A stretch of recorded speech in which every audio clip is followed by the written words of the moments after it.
Welcome to the Remington Podcast, where we take a deep dive into all things ammunition. I'm your host, Audrey Mays, and today I'm sitting down with Research and Development Engineer Leland Mason. How's it going? And Ballistics Engineer Jimmy Lawrence. I'm glad to be here.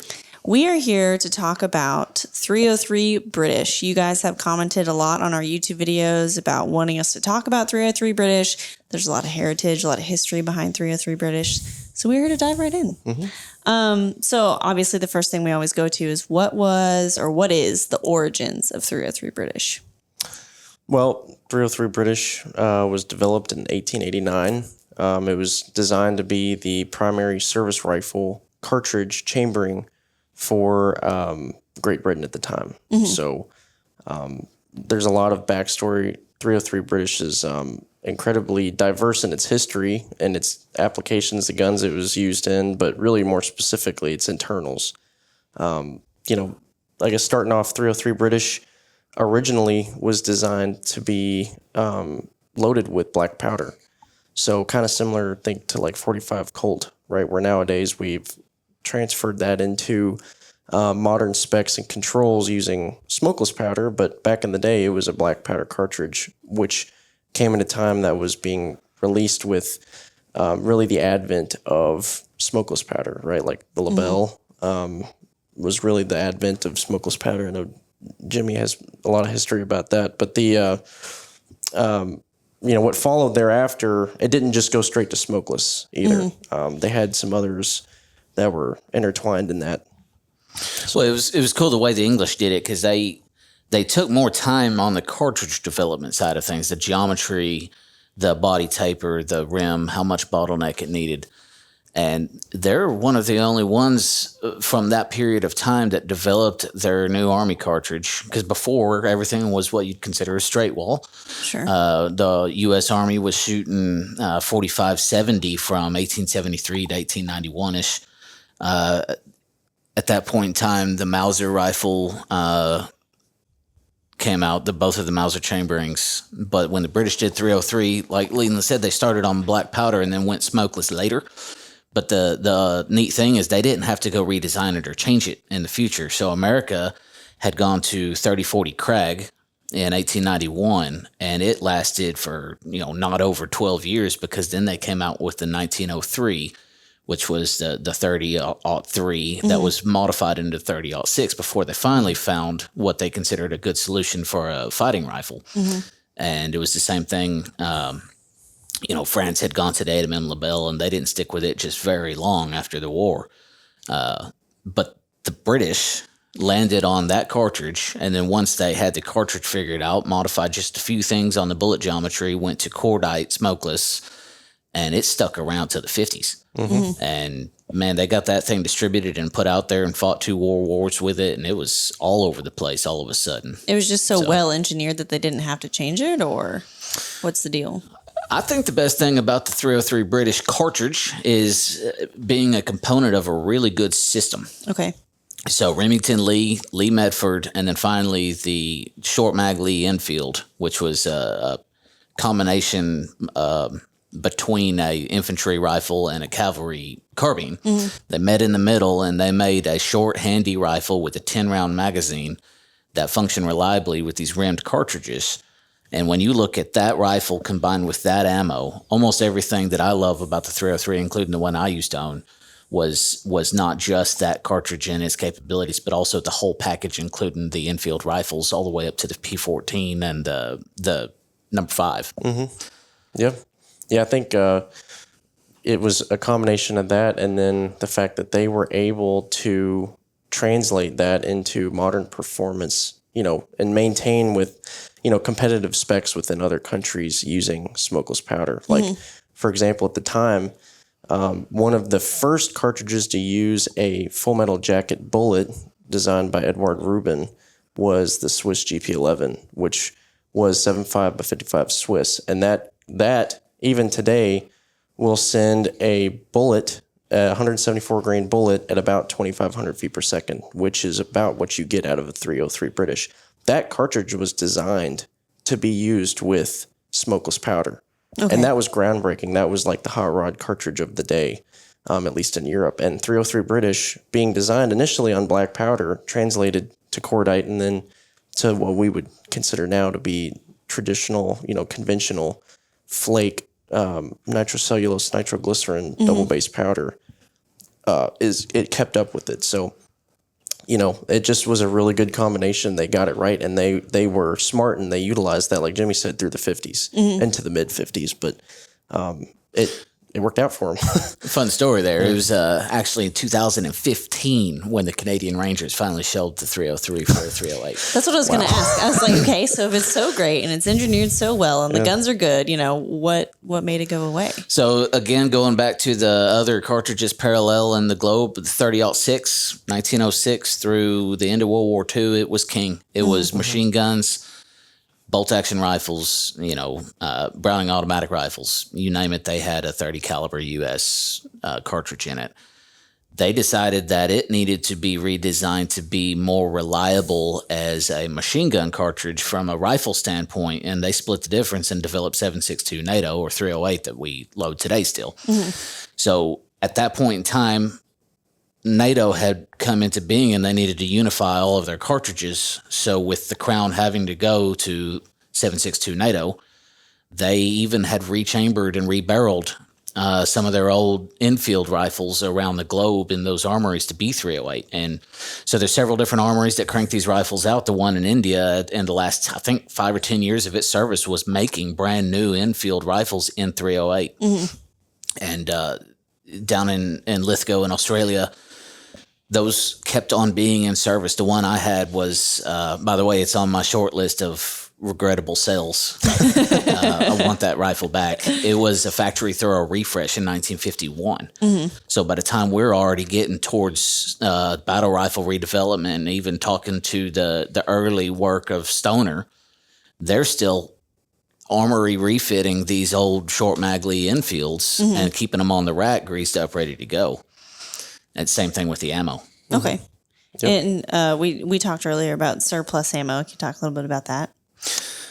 I'd say one of the most important things with us keeping these old loadings alive is to make sure that people have a reliable option to shoot. And anyone who had a Mosin remembers those tuna cans of ammo and generally have pretty good luck opening that up and shooting it and then having a good day at the range. But cordite does fun things after about 80 or 90 years on the shelf. I've seen footage of actual hang fires. So I mean, powder ages. It's all over YouTube. You can, and and it's not just specific to 303. I mean, that's the benefit of purchasing, like Jimmy said, reliable American ammunition made in controlled environments. I mean, there are plenty of examples specifically within the surplus gun community where you've got specific ammunition manufacturers and other places that are making ammo that is not to original spec. So like bringing in a connection to 303. 303 is not the diameter of the bullet. That's the diameter between the lands of the rifling. So that's an old convention that was used back in the day. Yeah. To basically measure the chambering and the caliber. It's your drill bit size. Is it? Oh, that was? When you bore the rifle before you rifle it, the hole in a U.S. rifle is 30 caliber, 300. Were they button rifled or were they cut? I guess, well, I don't know what the infield plants did. I think it's the same as what we did on the 1917, but I wouldn't be able to tell you. Gotcha. But that's how they got it. But nowadays, right, we measure bore diameter. So the bullet of a 303 British is 311 or 312. 312 is the bullet, but 311 being the actual bore of the... Yeah, you've touched into something that's actually a lot of questions a lot of times. What is caliber? Right. So you can have bullet diameter for a 308 is 308. Same with 300 mag, it's 308. The bore diameter in those barrels is 300. The lands and grooves are 308. So your bullet is the major diameter, and then the rifling squishes down into the surface of the bullet, and a bore diameter, which is between the lands on the 303, is that 3 thousandths larger, but then its groove diameter is about a 311 or 312. So that bullet's much bigger and not really interchangeable, which for hand loaders, that can make it a little harder to find new projectiles when you want to reload our brass. But everything short of that, it's just a different nomenclature, different caliber. Yep. Yeah. I mean, that's a example on one end, and then the other end, you've got, sometimes I know an example of 6.5 Carcano, 6.5 by 52. There's a lot of ammunition out there where the bullets are too small, and you get compromised accuracy, and your pressure seal isn't adequate. So, like we manufacture bullets that are to the original spec and correct and safe to shoot in your gun. So and repeatable. That's right. Well, interesting side note. This was one of the pre-SAMI chamberings that is still alive and well today. So one of the things that happened with all of these surplus rifles, whether it was a Mauser or an Enfield, they come to America, they start wanting to buy ammo. So an American manufacturer like Remington UMC starts supplying ammo for these old guns, and all of a sudden things don't quite fit because you had rounding errors and differences in how to measure things between purely metric and purely English measurement systems. And by 26, when SAMI was introduced, they had 8mm Mauser cartridges not fitting in the surplus rifles that they were made for. The headspace was too long. 303 never had that problem because it's a rimmed cartridge and the shoulder dimension almost doesn't matter. But at the same time, Remington had made it for the English Army through the duration of World War I. Towards the end, when things got hard to find, part of our Lend-Lease involvement with England was ammunition. So the bullet we're making today, the 174 FMJ, one of our offerings, I would not be surprised if it has had very few changes since it was actually crated up and shipped over there to fight with. Yeah. Which is also, if you're interested in surplus guns, you're automatically probably interested in history, which that in itself is kind of neat to be able to still buy that. So yeah, I feel like the 303 British has a lot of culture around just being a really historical cartridge. And again, we talked about nostalgia before, but it did play a big part in the World Wars, which so did Remington. So we can talk about a very, very impactful cartridge that not a lot of people know the story of. One of the reasons that America joined World War I, specifically on the British side, was because of the media response to the torpedoing of the Lusitania. And there were actually posters put out of this lady with her baby in her arms dropping down below the waves and the ship sinking in the background. So, these Huns did this to us, right? So therefore we have to go fight and do the right thing. It was later found by an independent Irish diver exploring that wreck that the hold of the Lusitania was chock full of 303 British ammo from Bridgeport with our head stamp. Wow. Going over there to England on a passenger liner that was carrying munitions. So the kill was actually a legal kill on that ship. Because it was being used to transport munitions. Yeah, that might be the most interesting fact I've ever heard about this podcast. So not a lot of people realize that we were loading ammo and shipping it over there to shoot. They were pretty good allies, in the 1800s. We put our differences aside. But the entire reason we joined that war on the side we did and shaped the last 120 years of history the way it's played out was because of ammunition that was being shipped quietly. Yeah. So those contracts, you talk about, you fulfill a military contract, you keep it kind of quiet because no one needs to know your capacity or anything like that. Back then, it was absolutely secret. Yeah. But yeah, especially change. Very hush hush. Yeah. That's crazy. Yeah, and kind of going off of its relevance today still too.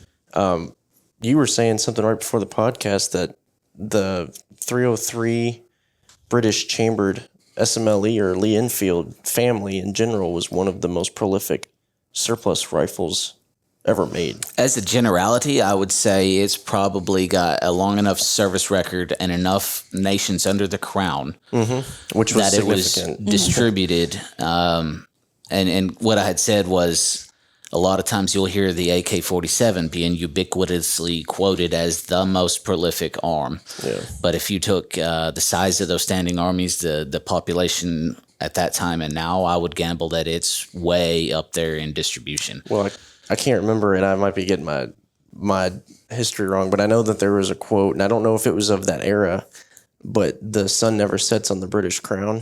I believe that was the goal. Yeah. And this was This period of history we're talking about is kind of the end of global colonies and empires, as it were. A lot of things changed in a real short period of time.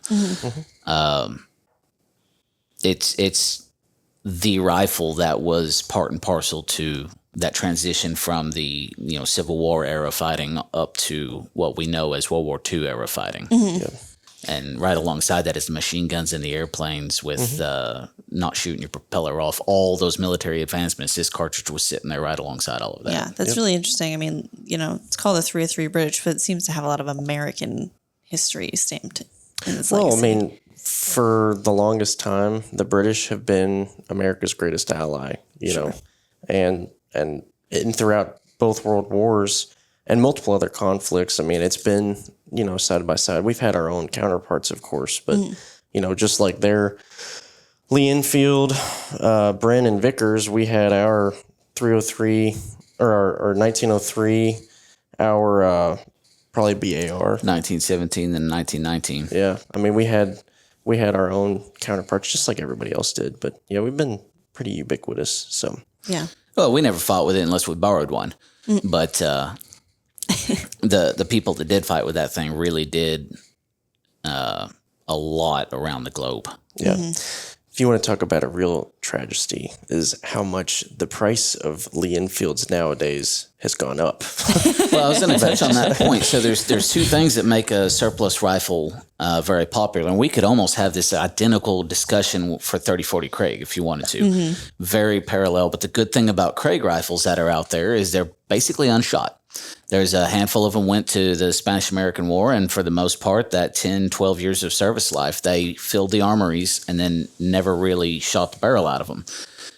The other side of that coin is the 303 and the Lee Enfields. They've been shot a lot, but they're pretty tired. Yeah. So you could go find one for $300 or $400 and go out and have fun with it, and then now that cheapest entry level Enfield rifle is going up and up in value. Guns do interesting things to collect over the years. Yeah, I mean, it's usually a pretty good bet that you're going to either keep or gain your money back buying a surplus firearm. I mean, in general, you're never going to see surplus firearms go down in value, and that's across the board from any conflict. So, even back to the Mosins, you talk about an absolute garbage stick of a rifle for World War II $80, you could still get spending $85, $90 at Gander Mountain 10, 15 years ago, and now you don't find those for under $300, and they will shoot men at a barn door. Yeah, but and $300 is honestly not a bad price nowadays. I mean, they've gone up. Kids these days keeping up with the times. Yeah, well, unfortunately, all that stuff happened like right before I was able to start buying. So whatever. Yeah. But anyway, that's one rifle that's gone up, and then of course the Lee Enfield. I mean, they came in, from what I understand too, still very, very accessible and very cheap and plentiful. There's a lot of them out there. Any variant, right? Any of the SMLEs. Yeah, I think Century Arms imported quite a few of them. Yep. And also the Mosin was one of those guns that I did own in the past that I do not regret the sale of. But yeah, I haven't had one of those yet, but any of those are interesting. But I know the most accessible of the Lee Enfield rifles that you can get is the Mark V jungle carbine, and it's the most undesirable of all of them, and they're still not cheap. They wanted to make it a lighter package, so it has what looks like a sporterized stock, and they also removed a lot of steel from the working end of it. Yeah. And most people agree that they went a little too far with that. Yeah. But the number 4, to me, is less handy and less pretty looking than the SMLE, but it's out there quite a bit. Yep. And, it's the cool thing about buying a surplus gun is that, especially a gun like, a firearm like a SMLE or something of the sort chambered in 303s, that you can get ammo today. And there is a really big attraction to having a gun like that because of what it's gone through. I mean, you, every time you pick up one of those guns, it's like if only you could talk. I want to hear the stories it has to tell. So every new purchase comes with the honeymoon period, right? You open a box, you read the user's manual sometimes. Yep. With surplus guns and these old rifles, you get like a month or two of research just to decode your proof marks and your serial numbers and try to trace what it might have done, which armories it may have gone through, and things like that. Looking for notches in the stock. I mean, just any of that stuff. Yeah, and of course, it might even have some guy's name on it. You can go really, really chase the history on. Yeah, But just dig through it. probably one of my favorite things, of course, obviously, it would appear that we've seen quite a bit of antique military coverage on YouTube of one channel or another. Yeah. When you see them actually go out and shoot, and one creator in particular lays out his cowhide rug. Yep. And normally they pick a certain type of ammunition, one brand to shoot all day, every day. And then when it comes time to shoot a 303 or 3040, they get stuck with Remington because we're the only ones that really keep it on the shelf in a reliable fashion. Yeah. Like, all right, there we are. Yeah. Yeah. The one thing about Remington, we load nearly everything. Well, Remington still today holds the record for the most cartridge chamberings introduced in the world, more than any other ammunition manufacturer. So we've, over the years done a decent job of upkeeping with some of these really oddballs like 303 and 3040 Krag and, 257 Roberts. Yeah. You're not going to find, you don't have a lot of options for those. Well, and you're a handgun guy. If you go out and buy a revolver or given one that's in 38 Smith & Wesson, Yeah, or 32 Smith, like any of the weird ones. or short Colt, long Colt, any of those oddballs, where do you get the ammo? Because a lot of people buy that and think, I'll just go buy 38 Special. No, that doesn't work. You have to have the correct cartridge. You Not gotta go to everything's Remington. interchangeable. Yeah, not everything's interchangeable. And 303 British, what I've heard, sales once, we make it every once in a while, and then as soon as we make it, it's gone. People just buy it up like crazy. That is the literal epitome trait of a surplus buyer. It's when you find it, buy it, and then it's mine. Yeah, I think people get excited when they see it on the shelves because they're like, oh, dang, I have a 303. I'd never see this. I'm going to buy it all. And touching back to what we mentioned earlier is the original supply of ammo that was around alongside of these rifles back in the 60s and 70s spent a period of time being reliable. And you could still go out and shoot this old wooden crate and have a fun time. But as you saw that stuff become something of a safety concern in some instances, depending on what part of the world it came from and at what decade it came from, you'll see a lot more people start commercially loading things to step into that market. I think the difference here is Remington never quit. Right. So a lot of the things we have in our catalog that people have never heard of that we're still loading, 6.5 or 55, it's easier just to make it once every year or two and then keep that alive than it is to stop and realize, oh, there's an entire market here for XYZ caliber and we need to learn how to make it from scratch or relearn and go dust off old tooling. So a lot of these cartridges that we do load, and we've heard it before from different groups of different levels of leadership. Why do we need to support this tiny little niche for this small run once a year? And there's an intangible there that people on the other end of this show probably understand. If you stop making it and they have to put that rifle on the shelf, a piece of history just died. Yeah. 100%. We part of our mission, it seems here, is to keep history alive. I mean, we do the same thing with 257 Roberts. We do the same thing with 16 gauge. We do the same thing with a number of different cartridges. And I think a good reasoning behind it is because we're gun guys and gals. We don't want those things to go away. We appreciate it. Yeah. Sure. And that's part of the reason why we started this podcast is because we wanted people to understand the history behind what we do here. So, well, just to add even one more thing to that, I mean, even when we test function in firearms from production in these calibers, we're shooting in Lee Enfields and Krag Jorgensen rifles. I mean, it's like legitimate surplus rifles that we're shooting. So you can also know, aside from understanding that, we load our ammunition to semi-spec, that it's getting tested in the type of antique rifles that you're going to be buying to shoot it in. So that's just kind of a neat factor too. Yeah, exactly. So, Yep. yeah, we keep them well maintained and they get their 100 rounds a year, whatever it takes to get through a loading run. Yep. And we have some very old ones, and you don't get to just call the gun plant and say, hey, I need a 700 chambered in 303 so I can start testing again. Right, So yeah. we're always keeping our nose to the ground on making sure we have an extra, and then if it's ready to put into service, we go shopping for that replacement again. So, And I think we have an appreciation for the cartridge because, like you said, we shoot it through those historical firearms. well, and it's another thing when people ask me, I'm the guy in ballistics about XYZ cartridge. If I have troubleshooted or troubleshot a cartridge at any point in time, I've learned a lot about it. This is one of the ones that I don't have the velocity spec memorized. We haven't done new development work on it or had to solve any issues with it in the time I've been here. So it's there in the catalog. The order comes in, we load it. It's the same cartridge that we've been loading for a long time, and it works, and it just sells runs. immediately. Yeah, someone would call it pristine. You don't have to mess with it. Yeah, I mean, and again, we do load 303 British. We have 2 different loads. I know we have a full metal jacket and a pointed soft point. A 174 full metal jacket, which I believe was the standard full metal jacket weight in World War I and II. I think so. Yeah. They started off heavier, but I think that's where they settled in at. That's why I was gambling that they haven't modified that profile since since haven't Since needed then, to. yeah. And then the 180 for hunting. core lock soft point, which also kind of on an interesting note, we've talked about this in the history of the cartridge, but one of the first designs for a bullet designed, that was kind of a runaround sentence. One of the first designs for a terminally expanding bullet, a bullet that had terminal performance, was the British Dum Dum, and it was a soft point. So I can't remember what the grain weight was on it. That was a very, very early development, and to my knowledge, it was before the 303 British.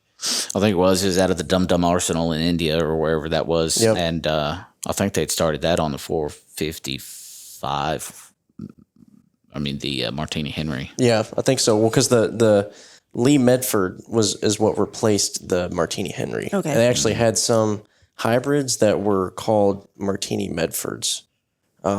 So, anyways, the British Dum Dum, expanding soft point. We have a soft point offering for that too. So that's even, maybe not necessarily grain weight for grain weight, bullet shape, that it could be, I don't know on that, but I'm saying as far as your full metal jacket to, soft point bullet, you If even you're have trying some to get heritage as there. historically accurate as possible. Sure. Yeah. I mean, But it was funny. for They the core developed lock. that to try to go fight people with. And that was before they sat down and decided that's probably not the best idea. Let's poke a clean hole through a guy, get him off the battlefield. Yeah. But they did actually send that to some conflicts. Yeah. But more relatable is the idea that you can actually go buy a box of hunting ammo and go out and shoot a deer with these old rifles. Yeah. Yeah. So, and that's, again, back to 30-40, same thing. We offer a hunting round for that thing that you're not going to get it hardly anywhere else in the world. Right.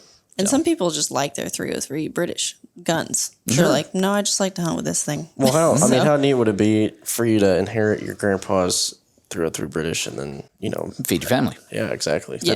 That for a lot of people, including myself, there's a huge attraction to doing something like that. So Yeah. Some people don't choose their guns choose them. So, And for a long period like of that. time in America, that's how most people got rifles that were good for hunting. So think of a time before the Remington 700, before the Model 70 from any of the other companies.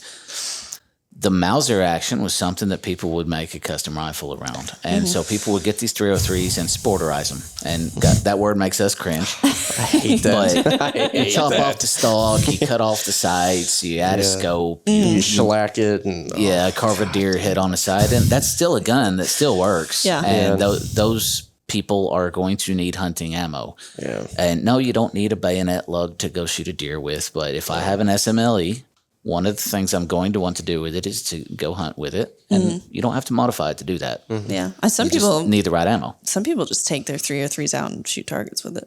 Just because they like to pull the trigger. Well, if you've ever heard of the word Mad Minute, it was developed around this rifle, and I did one myself just to see if I could.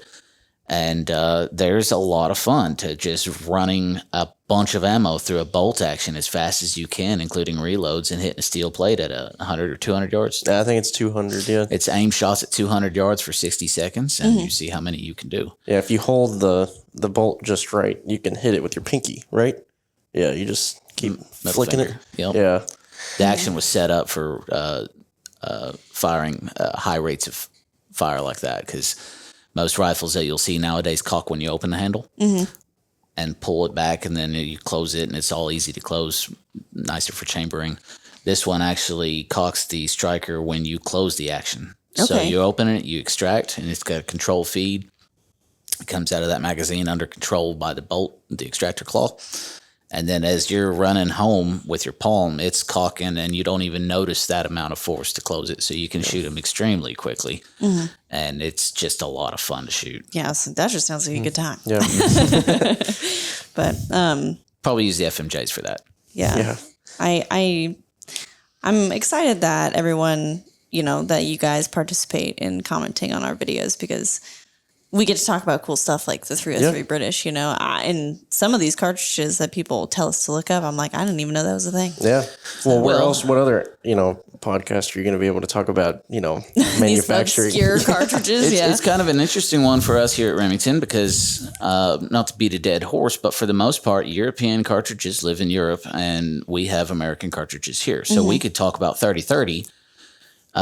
Even stepping away from the 30-40 comparisons, 30-30 has been around since the black powder days. It's a Ren bottleneck cartridge, one of the very few, 30 caliber, blah, blah, blah. It's been another one of those intangible things, killed more white-tailed deer on the continent than any other one. We've heard that said before. How do you measure that? Don't know.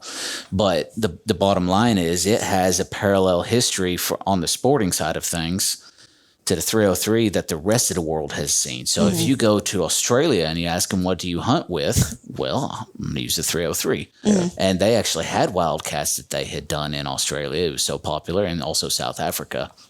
So, in fact, it was actually your guy, Robbie Kroger, here earlier this year, last year, when I showed him through ballistics, he kept on calling it 30-30 British because that's how they said it. And I thought that was interesting. Yeah. Wow. Yeah, that's wild. I was like, he knows it's not a 30-30, right? Yeah. But he knew the cartridge as 30-30 British. Yeah, Robert Kroger of Blood Origins. Look up their organization if you haven't. But shout out. Yeah. I didn't even put that together. I was in the room when he was calling it that. That's insane. Huh.